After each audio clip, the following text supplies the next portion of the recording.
புது ரூட்டுல தான் நல்ல ரோட்டுல தான் நின்றாடும் வெள்ளி நிலவு.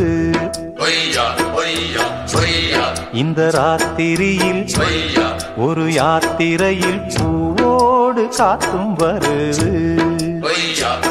நிலவெங்கே சென்றாலும் நிழல் பின்னால் வராதா? நீ வேண்டாம் என்றாலும் அது வட்டம் இடாதா?